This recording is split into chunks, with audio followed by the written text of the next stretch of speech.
നമസ്തേ, എൻ്റെ പേര് ലിജിത രാജു. ഞാൻ ക്ലാസിക്കൽ ഡാൻസറാണ്.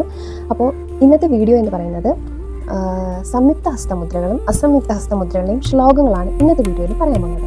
മുന്നത്തെ വീഡിയോയിൽ സംയുക്ത ഹസ്തമുദ്രകളും അസംയുക്ത ഹസ്തമുദ്രകളും എങ്ങനെയാണ് പിടിക്കേണ്ടതെന്നും അതിൻ്റെ മീനിങ് എന്താണെന്നും മുന്നത്തെ വീഡിയോ ഞാൻ ചെയ്തിട്ടുണ്ട്. കണ്ടിട്ടില്ലാത്തവരുണ്ടെങ്കിൽ ജസ്റ്റ് പോയി കാണുക. ലിങ്ക് ഞാൻ ഡിസ്ക്രിപ്ഷനിൽ ഇടുന്നതാണ്. അപ്പോൾ ഇന്നത്തെ വീഡിയോ എന്ന് പറയുന്നത് ശ്ലോകമായിട്ട്, അത് ആദ്യമേയൊക്കെ നമ്മൾ സാധാരണ കുട്ടികളെയൊക്കെ പഠിപ്പിക്കുന്നത് സ്കൂളിലൊക്കെ കുട്ടികളെ പഠിപ്പിക്കുന്നത് ജസ്റ്റ് പതാക, ത്രിപതാക അങ്ങനെ പറയാനാണ് പഠിപ്പിക്കുന്നത്. അത് പഠിച്ച് കുട്ടികൾ അത് ബൈഹാർട്ടാക്കി കഴിഞ്ഞ് കഴിയുമ്പോഴത്തേക്കും നമ്മൾ ശ്ലോകങ്ങളായിട്ട് പഠിപ്പിക്കും. അതായത് ഏറ്റവും കൂടുതൽ കുട്ടികൾ ശ്ലോകമായിട്ടാണ് ഈ ഒരു മുദ്രകൾ പറയേണ്ടത്. അതായത് ഒറ്റക്കൈ മുദ്രയും ഇരട്ടക്കൈ മുദ്രയും സംയുക്ത ഹസ്തമുദ്രകളും അസംയുക്ത ഹസ്തമുദ്രകളും. അപ്പോൾ ഇന്നത്തെ വീഡിയോയിൽ ശ്ലോകങ്ങളെ കുറിച്ചിട്ടാണ്. അപ്പോൾ നമുക്ക് വീഡിയോയിലേക്ക് പോയാലോ.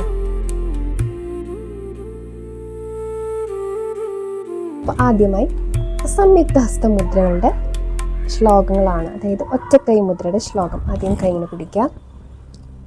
പതാക ത്രിപതാകോ അർദ്ധപതാക കർത്തരീ മുഖഃ മയൂരാഖ്യോ അർദ്ധചന്ദ്രശ്ച അരാളശുകതുണ്ഡകഃ മുഷ്ടിശ്ച ശിഖരാകശ്ച കപിത്തഖഡകാമുകഃ മുഷ്ടിശ്ച ശിഖരാകശ്ച കപിത്തഖഡകാമുകഃ മുഷ്ടിശ്ച ശിഖരാകശ്ച കപിത്തഖഡകാമുകഃ സൂചി ചന്ദ്രകല പത്മഘോഷോ സർപ്പശിരസ്തദഃ മൃഗശീർഷോ സിംഹമുഖഃ കാംകുലശ്ച അലപത്മകഃ ചതുരോ ഭ്രമരശ്ചൈവ ഹംസാസ്യോ ഹംസപക്ഷകഃ സംദംശോ മുകുളശ്ചൈവ താമ്രചൂഡത്രിശൂലകഃ.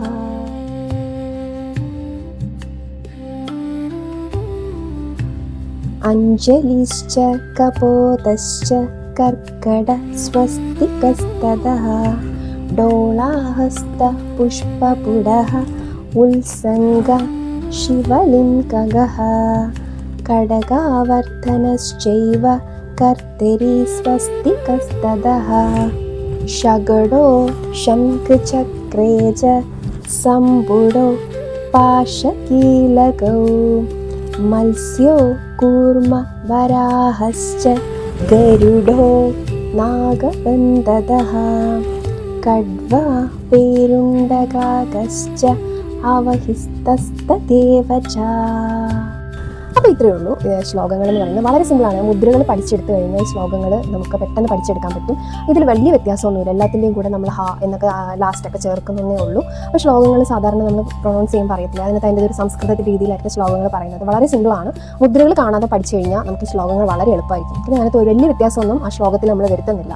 അപ്പോൾ മുദ്രകൾ കാണാതെ പഠിക്കുമ്പോൾ ഓട്ടോമാറ്റിക്കായിട്ട് നമ്മൾ ശ്ലോകങ്ങൾ നമുക്ക് ഈസി ആയിരിക്കും. അപ്പോൾ ഞാൻ ഇതിൻ്റെ ശ്ലോകങ്ങൾ മനസ്സിലാക്കാത്തുണ്ടെങ്കിൽ ഞാനൊരു കാര്യം ചെയ്യാം. ഡിസ്ക്രിപ്ഷനിൽ ആ ഒരു ശ്ലോകങ്ങൾ കറക്റ്റായിട്ടൊരു നോട്ടായിട്ട് ഇടുന്നതായിരിക്കും. അപ്പോൾ വേണമെന്നുള്ളവർ അത് സ്ക്രീൻഷോട്ട് എടുക്കുക അല്ലെങ്കിൽ കോപ്പി ചെയ്തെടുക്കുകയൊക്കെ ചെയ്യാവുന്നതാണ്. അപ്പോൾ ഞാനൊരു നോട്ടായിട്ട് ഡിസ്ക്രിപ്ഷനിൽ ഇടുന്നതായിരിക്കും. അപ്പോൾ ഇന്നത്തെ വീഡിയോ ഇത്രയേ ഉള്ളൂ. അപ്പോൾ എല്ലാവരും എൻ്റെ വീഡിയോ ഇഷ്ടപ്പെടുന്നുണ്ടെന്ന് ഞാൻ വിചാരിക്കുന്നു. സപ്പോർട്ട് ചെയ്യുക. ഓക്കെ, അപ്പോൾ എല്ലാവരും എൻ്റെ വീഡിയോ സപ്പോർട്ട് ചെയ്യുക. കാണാൻ താല്പര്യമുള്ളവർ ഇപ്പോൾ വീഡിയോ കാണാൻ ഷെയർ ചെയ്യുക, ലൈക്ക് ചെയ്യുക, കമൻറ്റ് ചെയ്യുക. ഓക്കെ, അപ്പോൾ ഇത്രയേ ഉള്ളൂ ഇന്നത്തെ വീഡിയോയിൽ. വീഡിയോ ഇഷ്ടപ്പെട്ടിട്ടുണ്ടെന്ന് ഞാൻ വിചാരിക്കുന്നു. അപ്പോൾ എല്ലാവരും സപ്പോർട്ട് ചെയ്യുക. അപ്പോൾ ഇത്രയേ ഉള്ളൂ. അപ്പോൾ അടുത്ത വീഡിയോയിൽ കാണാം. എല്ലാവർക്കും നമസ്തേ.